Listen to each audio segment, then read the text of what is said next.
शीतल उर्फ सिमी हरियाणा की एक उभरते हुए मॉडल जिसकी एज 23 साल थी इस इंसिडेंट से पहले।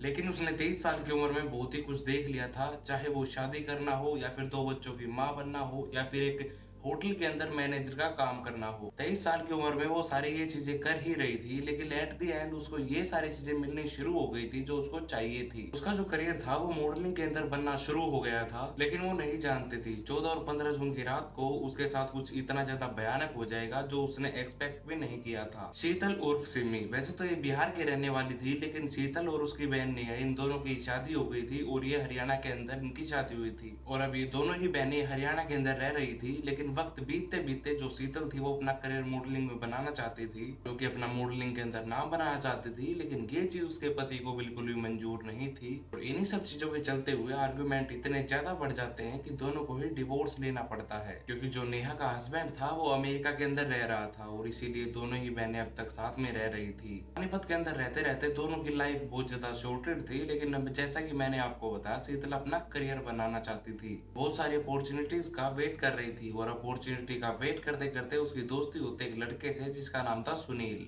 शुरू शुरू में इनकी सिर्फ और सिर्फ बातें होती थी सोशल मीडिया के ऊपर और धीरे धीरे करके ये जो इनकी गहरी दोस्ती हो जाती है, जहाँ पर देखा जाए तो दोनों ही एक दूसरे के बहुत ही ज्यादा करीब आ जाते हैं। लेकिन इन्हीं चीजों के दौरान सुनील को सिमी के पैशन के बारे में पता चलता है। उसे पता चलता है कि सिमी अपना इस चीजों में एक करियर बनाना चाहती है, तो वो क्या करता है कि जो उसका करनाल के अंदर एक होटल की तैयारी चल रही थी, जैसे ही वो होटल बनता है वो सिमी को उसी के अंदर एज अ मैनेजर रख लेता है। लेकिन इन सभी चीजों के चलते हुए ये एक दूसरे की इतने ज्यादा करीब आ चुके थे कि मैं आपको बताऊं तो सिमी इन सब चीजों के चलते हुए बहुत सारी रात उसके साथ गुजार चुकी थी और जिस चीज के चलते वो ये सारी चीजें करने के बाद अपनी बहन के पास ही रहती थी। ऐसे ही धीरे धीरे करते हुए सिमी की लाइफ बहुत ज्यादा आगे बढ़ रही थी। सुनील को एक लड़की मिल गई थी और सिमी अपने काम में फोकस कर रही थी। लेकिन कुछ दिन बाद कुछ ऐसे टर्म आ जाते हैं कि सुनील को अनफॉर्चुनेटली ये होटल बंद करना पड़ता है। लेकिन इस होटल के बंद होने के बावजूद भी सिमी और सुनील दोनों ही करनाल के अंदर एक रूम लेते हैं और वहीं पर रहना शुरू कर देते हैं। लेकिन इन्हीं सब चीजों के दौरान सुनील जो था वो सिमी को प्रपोज करता है एज आ शादी करने के लिए। लेकिन सिमी को अब तक ये सारी चीजें पता चल चुकी थी कि जो सुनील है वो शादीशुदा है और उसके अब तक दो बच्चे हैं। लेकिन सिमी को ये बात पता थी कि उसका डिवोर्स हो चुका है, लेकिन उसे ये बात भी पता थी कि जो सुनील है वो अपनी बीवी बच्चों के साथ टाइम बिताता उनके साथ रहता है। लेकिन जिन चीजों के चलते हुए सिमी उसके उस प्रपोजल को ठुकरा देती है, लेकिन अब भी वो साथ ही रह रहे थे, जो मोरली बिल्कुल भी सही नहीं था। जहाँ पर सुनील जो कि कभी कभार अपने घर जाता था और मोस्टली टाइम में सिमी के साथ ही रह रहा था। अजीब समय आ चुका है। सुनील की जो वाइफ थी उसे ये चीज लग रही थी कि जो उसका पति है वो रात रात भर बाहर इसलिए रहता है क्योंकि वो काम करता है, लेकिन जो सुनील कर रहा था वो किसी को पता ही नहीं था। खैर धीरे धीरे करके ये समय बीतता है और जहाँ पर सिमी चाहते थे कि मॉडलिंग के अंदर अपना करियर बनाना, लेकिन उसके लिए जो सबसे बड़ा चैलेंज था वो था पैसों का। और उसके पास इतने पैसे नहीं थे कि वो सारे इन एक्सपेंसिव खर्चों को उठा सके। लेकिन उसके पास सुनील था और सुनील ने एक रिपोर्ट के अकॉर्डिंग ये भी बताया गया कि अपने 4 बीघे जमीन बेच दी थी। और ये चीज सिर्फ और सिर्फ उसने इसलिए की थी क्योंकि इससे जो पैसे आएंगे वो इससे सिमी का करियर बनाएगा। और ऐसे ही करते करते चीजें बिल्ड भी होती हैं और सिमी का करियर बनने भी शुरू हो जाता है। और ऐसे ही करते करते सिमी को बहुत सारी कॉल आने लगती है मॉडलिंग के लिए या फिर एक्टिंग के लिए। ऐसे ही करते करते टाइम थोड़ा और बीतता है और दिन आता है 14 जून 2025 का, जहाँ पर उसको हार विलेज से एक फोन आता है और उसको एक एल्बम की शूट के लिए बुलाया जाता है। इस शूट के लिए सुनील ही उसको आहार विलेज छोड़ने गया था और जब शाम के कुछ 10 साढ़े 10 बजे के आसपास जब इस चीज 10 का से साढ़े पैकअप 10 होता है बजे तो के सुनील अराउंड उसको लेने सुनील आया सिमी था। को लेने जहाँ पर ये आहार सुनील विलेज की पहुंचता गाड़ी में है। ये बैठते हैं दोनों और गाड़ी में सुनील बैठने की के ही बाद हल्की i20 गाड़ी फुल्की में बैठते ड्रिंक हैं, लेते हैं जिसके और वो ड्रिंक लेने के बाद अपने अपार्टमेंट की तरफ निकल जाते हैं। लेकिन रास्ते के अंदर जो उनके साथ बहुत ज्यादा भयानक चीज हुई थी उसके बाद किसी को नहीं पता कि ये लोग कहाँ जाते हैं और उनके साथ क्या होता है। तो सुनील 15 जून की सुबह हॉस्पिटल में पहुंचता है। वो बहुत ज्यादा घायल हो चुका था और बहुत ज्यादा टायर्ड भी था और देखने से ये लग रहा था कि उसके साथ बहुत बड़ी दुर्घटना हुई है। जहाँ पर वो अपने आप को हॉस्पिटल में एडमिट करवाता है और पुलिस को ये बात भी एफआईआर करवाता है कि जो उसकी गाड़ी है वो उसका एक्सीडेंट हो चुका है। जहाँ पर वो पानीपत से दिल्ली जा रही हुई नहर में उसकी गाड़ी गिर गई है, लेकिन वो तो जैसे तैसे करके तैर के बाहर आ गया। लेकिन उसके साथ एक लड़की थी सिमी उर्फ शीतल, वो उस गाड़ी में ही रह गई है और वो अभी उसको ये नहीं पता कि वो कहाँ है।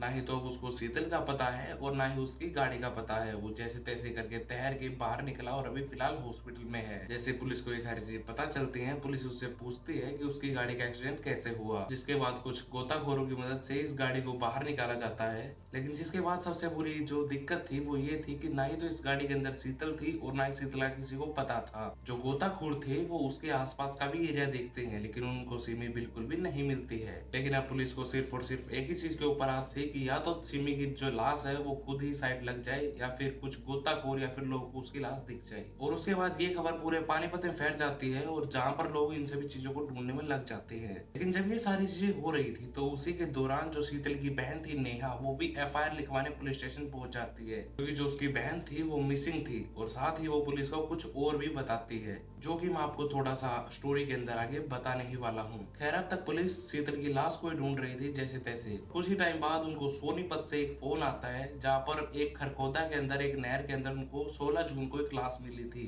जो लाश एक लड़की थी और जहाँ पर इन दोनों ही जगहों का डिस्टेंस देखा जाए तो वो लगभग 80 किलोमीटर था। यानी कि जब इन दोनों का एक्सीडेंट हुआ था तब से लेके अब तक जो इसकी शीतल की लाश थी वो 80 किलोमीटर नहर के चली गई थी। लेकिन अब पुलिस के लिए सबसे बड़ा टास्क ये था कि इसके चेहरे को पहचानना, क्योंकि जैसे ही ये पानी के अंदर पड़ी हुई थी तो इसके चेहरे की हालत बहुत ज्यादा खराब हो चुकी थी। जिसके बाद पुलिस को थोड़ा आइडिया था, क्योंकि नेहा को भी वो जानते थे और उनके पास उसका कॉन्टेक्ट नंबर भी था। पुलिस नेहा को बुलाती है और उससे पहचान करवाने के लिए बोलती है, जहाँ पर जो नेहा थी वो कुछ ऐसी चीजें देखती है कि जिसके बाद वो उसको पहचान लेती है कि ये तो शीतल की ही लाश है। जहाँ पर उसके हाथ पे एक टैटू था और एक टैटू उसके सीने पर था, जिससे उसकी लाश की पहचान हो जाती है। अब तक ये सारी चीजें बहुत ज्यादा शॉर्टेड लग रही थी कि एक्सीडेंट हुआ था जहाँ पर एक लाश नहीं मिल रही थी, वो लाश मिल चुकी है। लेकिन अब से जो स्टोरी स्टार्ट होगी, मेन मोरल वो है। जैसे ही पुलिस अब इस लाश को निकालती है तो वो क्या देखते हैं कि इस लाश के ऊपर चाकू से बहुत सारे वार किए गए थे, यानी कि उसका गला काटा गया था और इसके अलावा भी उसके शरीर के ऊपर 7 बार चाकू से वार किया गया था। पुलिस के सामने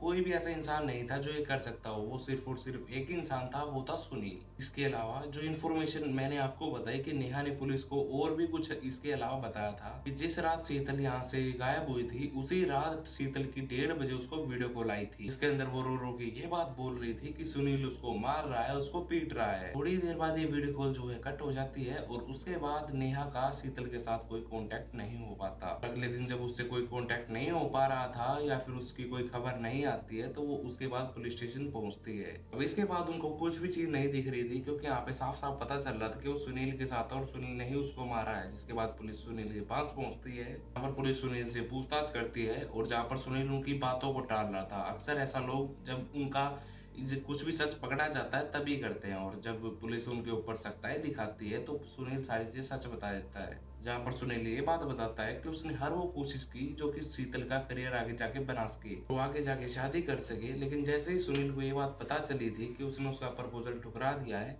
और वो बहुत सारे लड़कों से बात करती है, और कुछ बहुत सारे रिपोर्ट्स के माने तो यही बताया जा रहा है कि जो उसके हाथ के ऊपर टैटू बना हुआ था विशाल के नाम से, वो उसका प्रेजेंट बॉयफ्रेंड था और वो आगे चल के उससे शादी भी करने वाली थी। एट द एंड ये बात जब सुनील को पता चली तो वो शीतल के साथ ही रहता था और वो टाइम आने पे अपने बेबी को डिवोर्स दे देता और वो शीतल से शादी कर लेता। जहाँ पर जो शीतल थी उसका सुनील के अंदर कोई भी इंटरेस्ट नहीं रहा था, और जहाँ पर उसी सब चीजों के चलते हुए ये शूट वाला सिनेरियो आता है। लेकिन जहाँ पर सबसे ज्यादा अजीब बात है वो ये है कि सुनील को जब ये सारी चीजें पता चल चुकी थी कि उसके लाइफ में बहुत सारे लड़के और भी आ चुके, तो उसने एक चाकू खरीद के अपनी गाड़ी के अंदर रख लिया था, जहाँ पर ये ऐसा भी कर रहा हो कि वो इसके मौके की तलाश कर रहा हो। लेकिन वो मौका उसको उस शूट वाले दिन मिल गया। जैसे ही वो शूट खत्म होने के बाद गाड़ी के अंदर बैठते हैं, वो हल्की फुल्की ड्रिंक करते हैं और उसके बाद जो शीतला बॉयफ्रेंड था विशाल, उसकी वीडियो कॉल आ जाती है। यहाँ पर जो सुनील था वो उसको बार बार एक ही चीज बता रहा था कि तुम इस फोन को काट दो और किसी भी लड़के से कोई बात मत करो। लेकिन वहीं पर जो शीतल थी वो उस लड़के से बार बार बात कर रही थी, और जहाँ पर सुनील को ये बात पता भी नहीं चलती है कि किस टाइम उसने उसको उसके गले पे वार किया या फिर उसको इतने सारे चाकू से जख्म दे दिए। लेकिन इन्हीं सब चीजों के चलते हुए जो सुनील का हाथ था उसके ऊपर भी उसका एक चाकू लग गया था, क्योंकि इन सब चीजों के चलते हुए उनके बीच बहुत ज्यादा हाथापाई हो रही थी। लेकिन जैसे उसे ये बात पता चलती है कि शीतल का अभी लास्ट टाइम आ चुका है तो वो तुरंत होश में आता है थोड़ा बहुत, और उसे अभी ये पता चलता है कि शीतल अब ठीक नहीं हो सकती। लेकिन शीतल उसके 1 घंटा बाद तक भी जिंदा थी। जिसके बाद वो शीतल को 1 घंटा अपनी गाड़ी के अंदर ही घुमाता रहा और ये प्लानिंग और ये प्लॉटिंग करता रहा कि अब वो इन सभी चीज़ों से छुटकारा कैसे पाए। लेकिन ऐसे में उसने सबसे बड़ी गलती ये कर दी थी कि जब उसने शीतल को उसकी बहन नेहा को कॉल करने दिया। पर पुलिस को ये चीज़ पता चल चुकी थी कि सुनील इस चीज़ के अंदर कहीं न कहीं जुड़ा तो हुआ ही है।